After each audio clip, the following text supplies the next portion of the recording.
ಕಲಾಪದಲ್ಲಿ ಕಿಚ್ಚು ಹಚ್ಚಿದ ಹನೂರು ಎನ್ಕೌಂಟರ್, 1 ಕೋಟಿ ಪರಿಹಾರ ನೀಡುವಂತೆ ವಿಪಕ್ಷಗಳ ಪಟ್ಟು, ಗುಂಡು ಹಾರಿಸಿದ್ದನ್ನ ಸಮರ್ಥಿಸಿಕೊಂಡ ಸಚಿವ ರಾಮಲಿಂಗಾರೆಡ್ಡಿ.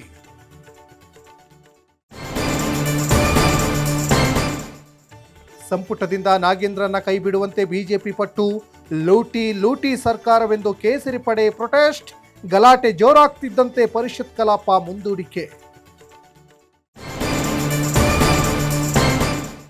ನಾಗೇಂದ್ರ ವಿರುದ್ಧ ಜಿಲ್ಲೆಯಲ್ಲೂ ಆಕ್ರೋಶ, ಮಂಡ್ಯ ಕಲಬುರಗಿಯಲ್ಲಿ ಬಿಜೆಪಿ ಹೋರಾಟ, ಸಚಿವ ಸ್ಥಾನದಿಂದ ಕೈಬಿಡುವಂತೆ ಆಗ್ರಹ.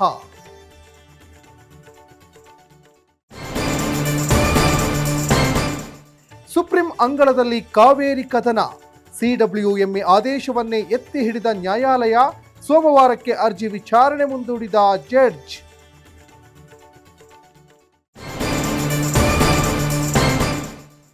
ಮಾಫಿ ಸಾಕ್ಷಿ ಮಧ್ಯೆಯೇ ಚಾಲೆಂಜಿಂಗ್ ಸ್ಟಾರ್ಗೆ ಟೆನ್ಷನ್, ದರ್ಶನ್ ಖುದ್ದು ಹಾಜರಿಗೆ ಕೋರ್ಟ್ಗೆ ಅರ್ಜಿ, ಕೆಲವೇ ಕ್ಷಣಗಳಲ್ಲಿ ಆದೇಶ ಪ್ರಕಟಿಸಲಿರುವ ನ್ಯಾಯಾಲಯ.